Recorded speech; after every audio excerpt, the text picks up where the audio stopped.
What is the most overused statistical measure of all time? My name is Jonathan Cottrell. You're listening to Developer Tea. My goal on the show is to help driven developers like you find clarity, perspective, and purpose in their careers. The most overused statistic of all time. This is so important. I'm actually going to do two parts on this particular subject. The most overused statistic, we won't bury the lead here, is the average. If for whatever reason this is imprecise in terms of definition, it is the mean. What this is a summing of all constituent measures divided by the number of constituent measures. And this is an incredibly useful statistic, don't get me wrong, but it very often misleads us. And I want to talk about a couple of counterintuitive things that you may not be thinking about with relation to averages. Now, here's what the mental trick of averages does. The mental trick of averages, why it works so well, and why it is so overused in the first place, is that it provides some kind of heuristic value that summarizes a much more complicated set of other values. We imagine that the average is comprehensively representative of whatever the underlying data actually is. Now, we are going to talk just a little bit about what these statistical kind of representations or definitions are. We're not going to get into the math very deeply here, but it does make sense to lay out the assumptions so that you know kind of the patterns that you're looking for when the average may actually be misleading. So we've established that the average is, to our brains, essentially a heuristic that we try to use to describe the underlying information. And this is reasonably useful, as most heuristics are, especially if the data set that you're talking about is essentially normally distributed. This is what you would typically think of as the bell curve distribution. And the implication of a normal distribution is that there is some predictable pattern of outliers and distance from the average. The easy way to think about this is the further away from the average, the less likely it is that you'll see that particular value. And in fact, that is kind of the definition of the normal distribution, although that likelihood is not a linear fall off. In other words, a few steps away may be very close to the same likelihood to the average. If you want to do some deeper study, you can look into normal distributions. This is essentially described by the average and the standard deviation. You can create a normal curve using those two measures. So why is the average useful in this situation? Well, if you were to take a random sample of a single value, right? Take a single value from that distribution of values that is normally distributed, then you're going to more likely land close to the average than to the outliers. So hopefully you can kind of see where this is going. If the distribution is not normal, then it's very easy for the average to be absolutely not representative of the whole. And other metrics would tell the story better. To prove the point, imagine a population of 6 people whose average age is 19. You're very likely to imagine a normally distributed group of people who are around the age of 19. But it's also true that a 90-year-old and 5 one-year-olds together have an average age of 19 as well. So not only is our brain not really wired to understand averages intuitively, because we're using them as a heuristic representation of the whole, but it's also important to note that the average may have absolutely no direct relation to the underlying data set itself. Interestingly, this also goes for the normal distribution. It's possible to have an average of a normal distribution that doesn't even show up as a value in the normal distribution itself in the first place. This becomes especially important if the absolute values inside of the distribution actually matter. And to kind of prove how pliable that number is, how pliable the average is, think about this simple fact. You can represent any discrete average number between the numbers 10 and 20 by only a population that consists of 10 and 20. And of course, the same is true for any two numbers. Now, while a lot of this may be interesting and perhaps some of it has been counterintuitive, I want to share with you in the next part of the episode a counterintuitive usage of this statistic, of the average statistic, that may be affecting you every single day in your job. We'll talk about that right after we talk about today's sponsor.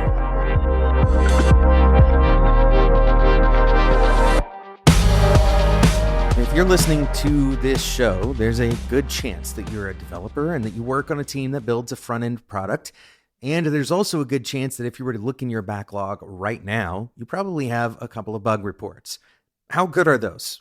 What was the last time that you got a bug report that you felt like was really comprehensive? It actually covered everything you needed it to. More often than not, you probably only get just a text description or maybe not even a screenshot of what's going on. No console logs, certainly, no user ID. You have to go chasing for the information on what the reproduction steps actually mean. For example, did they actually click that particular button, or did they tab to it and press enter? Or did they close the tab? Instead of fixing it, you have to go bother the person who made the ticket and get on an hour-long call. You go back and forth for weeks. You may even realize that it wasn't even a bug in the first place. They just didn't clear their cache the right way. And truthfully, it's no fault of their own. The people who are reporting these bugs to you, they just don't understand all of the context that you might need. But it's really frustrating on your side. It's probably a pretty hard sell to go and train those folks how to do a better bug report. But instead of that, you can just use today's sponsor, Jam.dev. Jam.dev provides developer-friendly bug reports in a single click. You may have heard of it because more than 75,000 people are currently using it. It's a free tool that saves software engineers a ton of time and a ton of frustration. It forces the process of bug reporting so that it literally can't go wrong.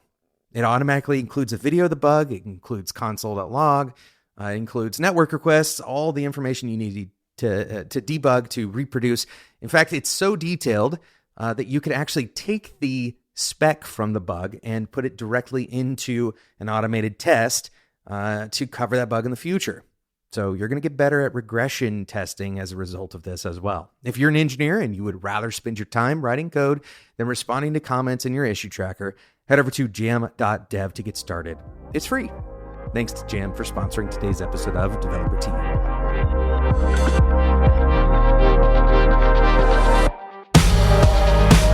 Imagine you just got an urgent Slack message, maybe from your boss, maybe from a product owner or a customer. If you're working in the client industry, it's probably a client that sent you an email, and they're asking, when is that thing that you promised would be done today, when is it going to actually be done? And there's 4 common ways that this question gets answered. The first is one that we're going to throw out, the I don't know answer. While this may be technically true, nobody can actually know for sure when something is going to be completed until it actually is. It's not incredibly helpful, and I advise against this particular answer type. The second way that people tend to answer this is by using their gut, using some kind of intuition, imagining when they think it might be done. Sometimes people get this right, but it does tend to be a bit of a dice roll. There are times where using your gut can be helpful, but typically when you're estimating a workload, especially if you're estimating it on somebody else's behalf, using your own intuition is bound to lead to a bad situation. So I also recommend against this one. Now that leaves us with 2 quantitative methods. Hopefully you see where this one is going. The first quantitative method is to look at your average. This is what we do when we look at, for example, our velocity. We look at the past, say, 3 or 4 sprints, or maybe we even look at cycle time average. And once again, because we're using this as a heuristic, a representation of the whole, we imagine that thing A looks like thing B. If we are asked, when is this going to deliver, we want to find things that look like that thing and try to answer with, this other thing took this long, so therefore, this will take this long as well. But here's the counterintuitive problem with averages. You may intuit the assertion that there's a 50% chance that you won't deliver that thing by that time. That's not necessarily exactly accurate. It would be a correct statistical description, but once again, most of the time we care about looking at the underlying data set to get some better understanding of the representation there. Imagine that 75% of the items that hit your backlog you can complete in, let's say, 4 days or less. And then 30% of the items that hit your backlog take you longer than that 3 days. And in fact, 5% of the tickets that you receive take longer than a month. Then there are many descriptions that you could provide that give you a little bit more of a handle on the situation. There is a 1 out of 20 chance that whatever this thing is that you're being asked about could take a month. But you also know that 70% of the time, the tickets that you receive, whatever they are completed in 4 days. The average value compresses all of this information out. If we take our previous example, talking about ages, where there's 5 ones and 190, responding with an average of, say, 19 days, if that was your distribution of cycle time on all of your, delivered work items, that cycle time is totally illogical when you actually look at the data set. And so answering with a 19-day cycle time would have a risk of being wrong in 16% of cases, assuming that the underlying data is indeed correct. If you rolled a 6-sided dice, your chances of getting a 6 on that dice, basically, that's how often you would be wrong by something like 420%. Now, this is an extreme example, of course. It's very unlikely that your sample size or your sample data has 5 ones and 190 for cycle time. So here you might say, well, actually, cycle time is fairly normally distributed. We have some things that go very quickly. We have some things that take a little longer. And we have a lot of things that are in the middle. That's kind of a basic description of relatively normal distribution. Well, if your data is indeed normally distributed and you use the average of your cycle time, then half of the time you're going to deliver late. Now we're going to kind of step away from math for a second and instead talk about psychology. This one's a very short one, the negativity bias. So assuming that your data is normative and assuming that you're using the average to answer the question, when will this be done? The perception that people will have of you, in part due to the negativity bias and in part due to the simple mathematical property of using an average in a normative data set, you're going to be perceived as always late. If you're feeling that right now, I want to challenge you to determine, are you using averages to answer these questions? If so, it's very possible that we just stumbled on the reason why you are perceived on a regular basis as delivering things late. Even if you're right half of the time, the negativity bias is going to, unfortunately, do away with a lot of the goodwill that you may have gained by delivering on time half of the time. So what is a better way? What is a better way to talk about this? Because it is true that you will have outliers in things like cycle time. And in almost everything that you do at work, there will be outliers. So how can we get better than average? How can we get better than delivering the average? One way to do this is to think about reliability and risk. Instead of asking, when do you expect this to be done on average? You may ask instead, what level of risk are you willing to take that the estimate is wrong? In other words, because no estimate can be 100% correct, because fundamentally we can't tell the future, by using representative data from our past performance, we can identify some of the outlier risk in our estimate. And the simple way to do this is, especially if you're using some kind of forecasting method like Monte Carlo, the question you are answering shifts a little bit. We've talked about substitute questions on this show before. Instead of answering the question, what is the average delivery time, in order to say what you believe the delivery time will be, you can instead ask the question, based on historic data, how long would something like this work item take in 85% of cases? What this implies is that you're willing to take a 15% risk of that being wrong. And it's reasonable to look at that 15% to see what that distribution looks like. For example, when it goes wrong, how bad does it tend to go? You could do that by saying, in 95% of cases, what is that number? And then perhaps looking at the discrete cycle time of a few things that are beyond that 95%. So you have basically an idea of the 1 in 20, super far outlier, cohort. So really what you're doing is you're changing the question a little bit, right? You're changing the question from, what do you expect the midline average to be with perhaps significant variation on either side of that midline, to instead, what can you give with confidence as a delivery timeline? Now, it's important to note that people using averages are going to have more optimistic timelines than people using this method, because you're basically saying, well, it's going to take a little bit longer to capture things that are above the average, but we're trying to capture things that are above the average enough that we have a reasonable degree of confidence in our estimates.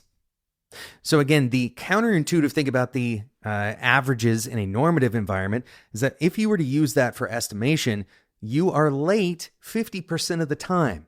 This is a problem, especially because of negativity bias. In the next episode of Developer Tea, we're going to continue this discussion on averages as the most overused statistical measurement of all time. Thanks so much for listening to this episode.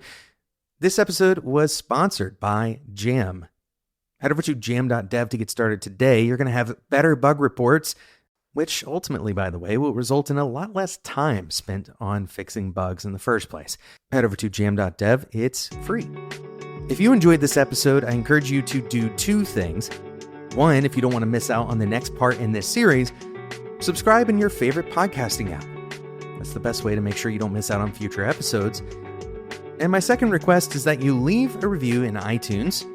I'm sure you hear this all of the time. It's not necessarily a unique request, but it is indeed the most impactful thing that you can do to help other engineers like you find and listen to Developer Tea.